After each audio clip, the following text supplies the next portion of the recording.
السلام علیکم دوستوں، ہنجرا آفیشیل یوٹیوب پر خوش آمدید۔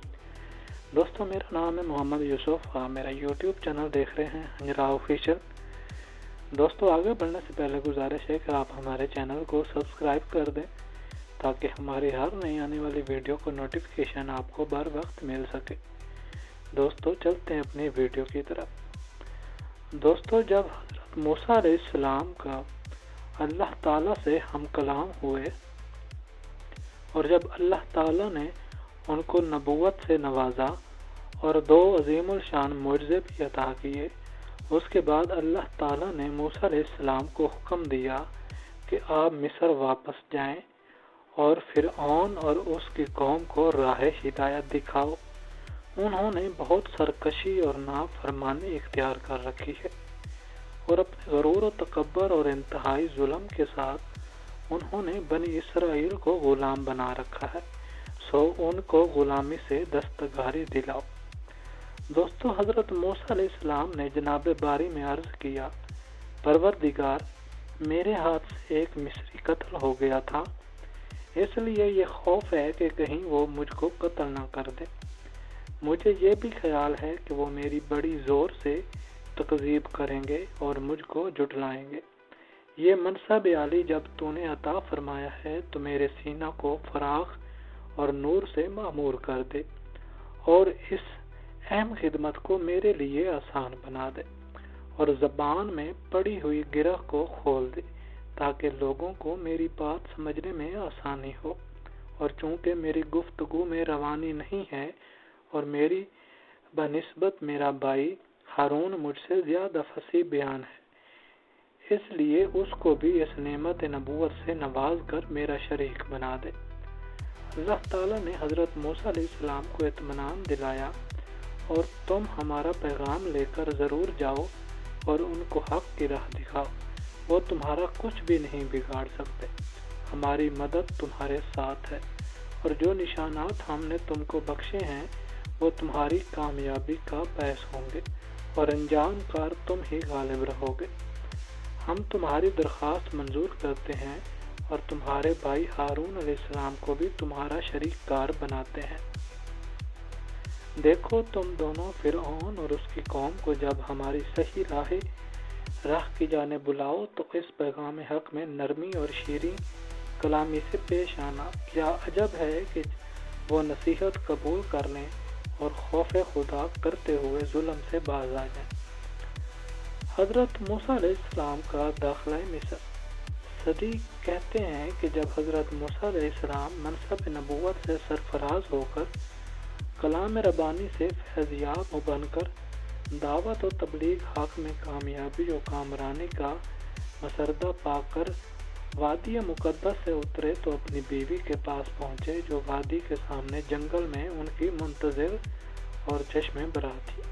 ان کو ساتھ لیا اور یہیں سے تعمیل حکم الہی کے لیے مصر روانہ ہو گئے۔ منزلیں طے کرتے ہوئے جب مصر پہنچے تو رات ہو گئی تھی۔ خاموشی کے ساتھ مصر میں داخل ہو کر اپنے مکان پر پہنچے مگر اندر داخل نہ ہوئے اور والدہ کے سامنے ایک مسافر کی حیثیت میں ظاہر ہوئے۔ یہ بنی اسرائیل میں مہمان نواز گھر تھا۔ حضرت موسیٰ علیہ السلام کی خوب خاطر مدارت کی گئی۔ اسی دوران میں ان کے بڑے بھائی حضرت ہارون علیہ السلام آ پہنچے۔ یہاں پہنچنے سے قبل ہی ہارون علیہ السلام کو خدا کی طرف سے منصب رسالت عطا ہو چکا تھا، اس لیے ان کو بذریعہ وحی حضرت موسیٰ علیہ السلام کا سارا قصہ بتا دیا گیا تھا۔ وہ بھائی سے آ کر لپٹ گئے اور پھر ان کے اہل و عیال کو گھر کے اندر لے گئے اور والدہ کو سارا حال سنایا۔ تب سب خاندان آپس میں گلے ملا اور بچھڑے ہوئے بھائیوں نے ایک دوسرے کی گزشتہ زندگی سے تعارف پیدا کیا اور والدہ کی دونوں آنکھوں نے ٹھنڈک حاصل کی۔ تورات میں اس واقعہ کو اس طرح بیان کیا گیا ہے، اور خداوند نے ہارون کو کہا، بیابان میں جا کے ملاقات کر۔ وہ گیا اور خدا کے پہاڑ پر اسے ملا اور اسے بوسہ دیا، اور موسیٰ نے خدا کی جس نے اسے بھیجا ساری باتیں اور معجزے کہ جن کا اس نے حکم کیا تھا ہارون سے بیان کیے۔ حضرت موسیٰ علیہ السلام نے وادی مقدس میں خدا تعالیٰ کی جانب کی جناب میں عرض کیا تھا کہ میری زبان میں جو گرا ہے اس کو کھول دے، اور یہ میرا بھائی ہارون مجھے زیادہ فصیح ہے۔ مفسرین نے اس عقیدہ کے متعلق ایک حکایات نقل کی ہے جس کا حاصل یہ ہے کہ حضرت موسیٰ علیہ السلام زمانہ طفولیت میں ایک روز فرعون کے آغوش میں بیٹھے ہوئے تھے اور فرعون کی داڑھی جواہرات اور موتیوں سے مرصع تھی۔ بچوں کی عادت کے مطابق حضرت موسیٰ علیہ السلام نے داڑھی پر ہاتھ چلا دیا اور چمکتے ہوئے موتیوں کے ساتھ فرعون کی داڑھی کے چند بال بھی اکھڑ آئے۔ فرعون کو سخت غصہ آیا اور چاہا کہ ان کو قتل کرا دے۔ زوجہ فرعون نے شوہر کو یہ رنگ دیکھا تو عاجزی کے ساتھ عرض کیا کہ بچہ ہے، اس کو نہ مارو۔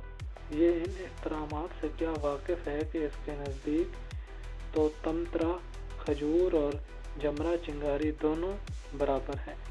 راج ہٹ پرانی مثل ہے، بادشاہ نے کہا کہ میں ابھی اس کا امتحان کرتا ہوں، اگر اس نے انگارہ کو دیکھ کر ہاتھ کھینچا تو ضرور قتل کرا دوں گا۔ خدا تعالیٰ کو موسیٰ علیہ السلام سے کام لینا تھا، اس لیے ان کی حفاظت کی ذمہ داری کا وعدہ کر لیا تھا۔ لہٰذا جب فرعون نے چند کھجوروں کے دانے اور چند دہکتی آگ کے سرخ انگارے منگا کر موسیٰ علیہ السلام کے سامنے رکھے تو موسیٰ علیہ السلام نے جلد ہاتھ بڑھا کر ایک سرخ انگارے کو اٹھا کر منہ میں رکھ لیا۔ سیکنڈ بھر کر کام تھا، ہر گزرا مگر زبان پر داغ پڑ گیا اور زبان موٹی ہو گئی۔ اس وقت حضرت موسیٰ علیہ السلام کی زبان میں لکنت آ گئی اور مسلسل گفتگو میں رکاوٹ ہونے لگی۔ بس وادی مقدس میں خدا تعالیٰ کے سامنے موسیٰ علیہ السلام نے اسی عقدہ کرو کا ذکر کیا تھا، لیکن عام مفسرین کی اس نقل حکایت سے جدا نجار مصری نے اس سلسلہ میں اپنی ایک قیاسی رائے بیان کی ہے کہ وہ فرماتے ہیں کہ میں اس قصہ کو صحیح نہیں سمجھتا، میرے خیال میں تو صرف موسیٰ علیہ السلام کی غیر فصیح بیانی اور گفتگو میں رکاوٹ کی دو وجہوں میں سے ایک ہو سکتی ہے۔ قرآن عزیز میں مذکور ہے کہ جب موسیٰ علیہ السلام کو دریائے نیل میں سے نکال کر شاہی محل پہنچایا گیا تو دودھ پلانے کے لیے دایا کی فکر ہوئی۔ شہر کے 20 دایا آئیں اور مگر انہوں نے کسی کا دودھ منہ سے نہ لگایا، تو اس واقعہ میں ضرور عرصہ لگا ہوگا اور موسیٰ علیہ السلام ایک عرصہ دودھ سے محروم رہے ہوں گے۔ ایسی حالت میں یہ تجربہ کیا گیا ہے کہ بچوں کی زبان موٹی ہو جاتی ہے اور بات کرنے میں رکاوٹ کا مرض پیدا ہو جاتا ہے، لہٰذا حضرت موسیٰ علیہ السلام کو بھی یہی صورت پیش آئی ہوگی۔ دوستو، موسیٰ علیہ السلام ابتدائے جوانی ہی میں مصر سے مدین چلے گئے اور وہاں ایک طویل عرصہ رہے، مگر صاحب معلم تنظیر یا تورات کی روایات کی صحیح مان لیا جائے تو 20 سال یا اس سے بھی زیادہ عرصہ ہوتا ہے۔ ایسی صورت میں یہ قدرتی بات ہے کہ مصری زبان سے ایک حد تک نا آشنا اور اس کے محاورات اور اس زبان میں تقریر کے ملکہ سے محروم ہو چکے ہوں گے۔ اسی کو انہوں نے اقدہ لسانی فرمایا اور ہارون علیہ السلام کے متعلق فرمایا۔ البتہ یہ سوال پیدا ہو سکتا ہے کہ اگر اس کو صحیح مان لیا جائے تو پھر حضرت موسیٰ علیہ السلام اس طرح حضرت ہارون علیہ السلام سے بے تکلف بات چیت کرنے پر قادر رہے ہوں گے، جبکہ حضرت ہارون علیہ السلام کبھی مصر سے باہر ہی نہیں گئے اور صرف مصری زبان ہی میں بات چیت کر سکتے تھے۔ سو اس کا جواب یہ ہے کہ حضرت ہارون علیہ السلام مصری اور عبرانی دونوں زبانوں کے خوب واقف اور ماہر تھے۔ مصری زبان ان کی ملکی زبان تھی اور عبرانی زبان ان کی مادری زبان تھی، جس کو صدیاں گزرنے کے باوجود بھی بنی اسرائیل نے محفوظ رکھا تھا اور باہمی بات چیت اور نوشت و خواند میں اس کو استعمال کرتے تھے، اور مدیانی اور عبرانی میں کچھ زیادہ فرق نہیں تھا، اس لیے کہ دونوں زبانیں ایک ہی جد اعلیٰ حضرت ابراہیم علیہ السلام کی نسل سے متعلق تھیں، اور ان ہر دو وجہ کا نقل کرنے کے بعد نجار کہتے ہیں کہ میری طبیعت کے میلان پہلی وجہ کی جانب ہے کہ میں اس کو راجع سمجھتا ہوں، مگر ہمارے نزدیک پہلی وجہ تو کسی طرح بھی کریم کے آس نظر نہیں آتی، اس لیے کہ دایا کی تفتیش کا معاملہ قرآن عزیز اور صحیح حدیث میں تو بہت ہے، مختصر ہے، اور اس کی تفصیل جو تورات اور تاریخی روایت سے نقل کی گئی ہے، ان سے صاف یہ معلوم ہوتا ہے کہ یہ قصہ صرف چند گھنٹوں کے اندر طے ہو گیا۔ موسیٰ علیہ السلام کی والدہ ان کو دودھ پلانے کے لیے گئیں اور شاہی حکم کے بعد ایک بچہ کے دودھ پلانے کے معاملے میں دنوں کی تاخیر ہو بھی کیسے سکتی تھی؟ نیز دوسری وجہ بھی کچھ زیادہ قابل قبول نہیں ہے، اس لیے کہ اس توجیہ کے مطابق حضرت ہارون علیہ السلام کے متعلق تو سمجھ میں آ سکتا ہے، لیکن مصری زبان کی فراموشی کا عقدتاً من لسانی کہنا کہ کسی طرح بھی صحیح نہیں ہے۔ علاوہ ازیں اگر یہ صحیح ہے تو حضرت موسیٰ علیہ السلام کی دعا تو قبول کر لی گئی، پھر اس فراموشی کے کیا معنی؟ بلکہ صاف اور بے غل و غش بات یہ معلوم ہوتی ہے کہ حضرت موسیٰ علیہ السلام ایسی حالت میں موجود ہوئے کہ ان کی زبان میں لکنت تھی اور بات کرنے میں رکاوٹ واقع ہو جاتی تھی۔ حضرت ہارون علیہ السلام اور فصیح البیان تھے، بس حضرت موسیٰ علیہ السلام نے اپنے متعلق صرف اس قدر دعا مانگی کہ زبان کا یہ حسن اور اس کی لکنت اس درجہ شدید نہ رہے کہ گفتگو میں عاجز ہو جانا پڑے۔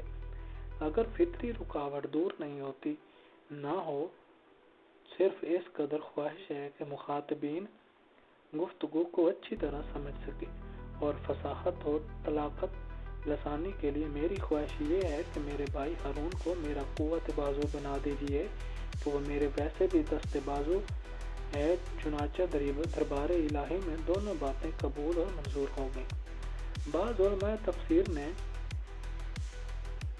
یفقہوا قولی میں ایک نقطہ اور پیدا کیا اور فرمایا کہ حضرت موسیٰ علیہ السلام نے صرف یہ دعا مانگی کہ ان کی زبان کی گرہ اس حد تک کھل جائے کہ جس قوم کو تبلیغ کرنے جا رہے ہیں وہ ان کی گفتگو سمجھ سکے، لہذا اس درجہ دعا قبول ہوئی اور ان کی زبان میں قدر لکنت اور رکاوٹ پھر بھی باقی رہی۔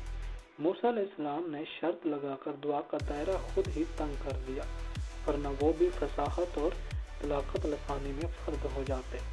میرے خیال میں اس نقطہ سنجی کی بھی یہی مطلب ضرورت نظر نہیں آتی، اس لیے جس مقام پر اور جس وقت میں موسیٰ علیہ السلام نے دربار الہی میں یہ دعا فرمائی، اس کی برکت و عظمت کو ان نقطہ سنجوں نے بالکل فراموش کر دیا اور یہ غور نہیں فرمایا کہ موسیٰ علیہ السلام منصب نبوت سے سرفراز کیے جا رہے ہیں۔ خدا کا انتہائی فضل و کرم بارش کی طرح ان پر برس رہا ہے۔